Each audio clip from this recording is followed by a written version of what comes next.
Hello दोस्तों, तो आज हम नया चैप्टर शुरू करने वाले हैं। ये है मेटल फॉर्मिंग प्रोसेसेस। देखिए हमारे पास अलग अलग आइटम्स बनाना चाहते हैं, प्रोडक्ट बनाना चाहते हैं, तो उसके लिए अलग अलग प्रोसेसेस हैं। हमने पहले जो पढ़ते हैं हम जो चीज़ें वो उसमें हम मशीनिंग प्रोसेसेस देखते हैं कि मशीन से हमने चीज़ों को जोड़ा। दूसरी प्रोसेसेस जो देखते हैं वो कास्टिंग की कि कास्टिंग के मेथड से हमने चीज़ें बनाई। अब तीसरा क्या है हमारे पास मेटल फॉर्मिंग।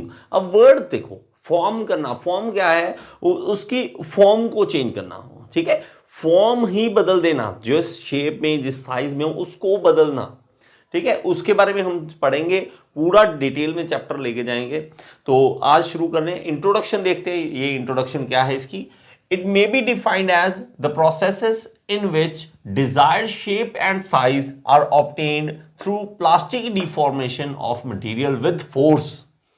अब इसका मतलब देखिए क्या कहता है कि वो प्रोसेसेस जिसमें हम डिजायर्ड शेप और साइज लेते हैं और किसके थ्रू करते हैं, प्लास्टिक डिफॉर्मेशन, मटेरियल की प्लास्टिक डिफॉर्मेशन विद फोर्स।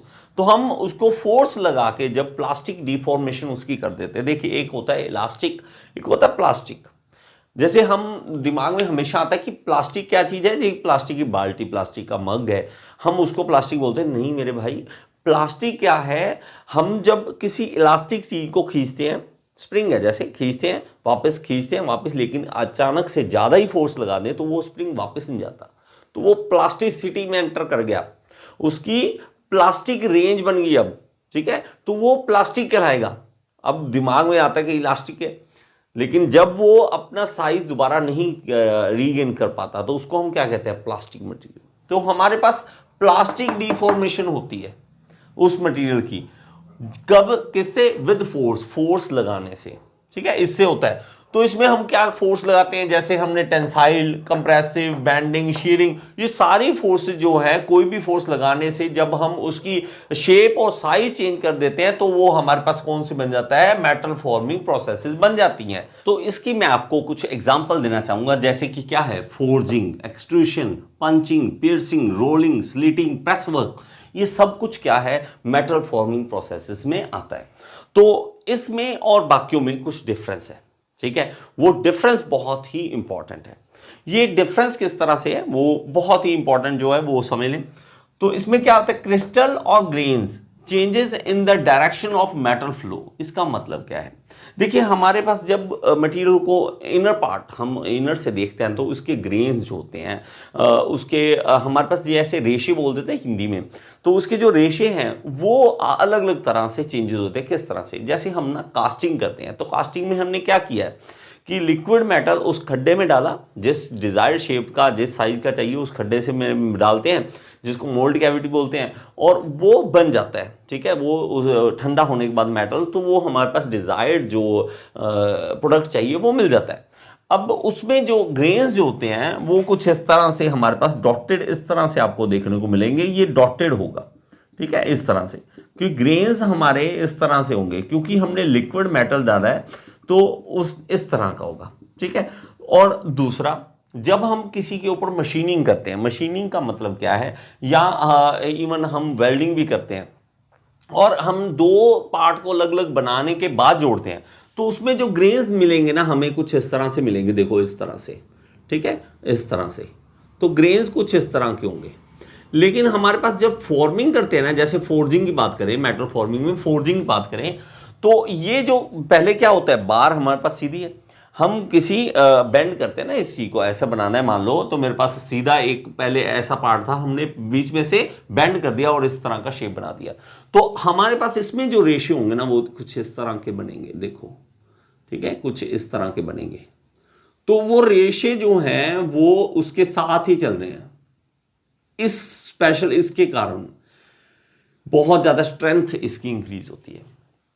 हमारे पास जो प्रोडक्ट बन रहा है as compared to this, strength इसकी ज्यादा ही होगी। अब देखते हैं मेटल फॉर्मिंग और मैन्युफैक्चरिंग प्रोसेसेस के बीच में हम डिफरेंस देखते हैं कि बेटर कौन सा रहेगा। तो हमारे पास देखिए casting is difficult then metal forming process. अब मेटल फॉर्मिंग कितना इजी है, अगर मैंने इस तरह का बेंड करना है कोई चीज को, कितना इजी है, बार लो, हैमर मारो जोर से और इसको चेंज कर लो, ये कर सकते हैं ना। कोल्ड वर्किंग हॉट वर्किंग दोनों में कर सकते हैं, ठीक है, वो चीज भी मैं आपको एक्सप्लेन करूंगा, ठीक है।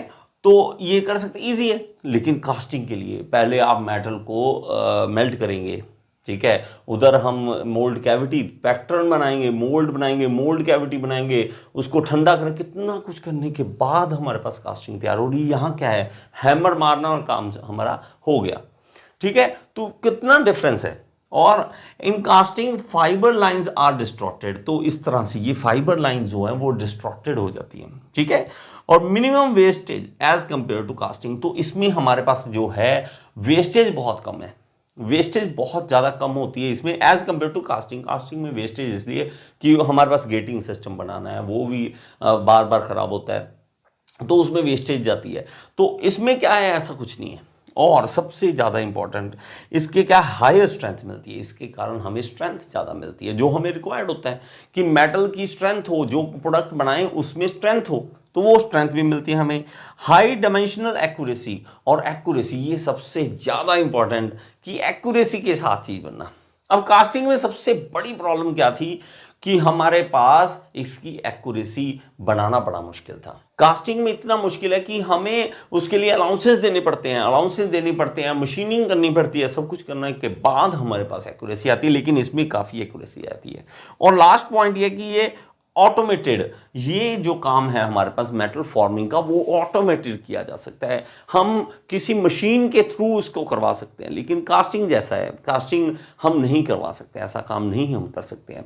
तो ये थोड़ी सी इंट्रोडक्शन थी मेटल फॉर्मिंग प्रोसेसेस के बारे में। तो सारी प्रोसेसेस मैं आपको करवाऊंगा, मेरे साथ बने रहिए इसी तरह। Thank you so much.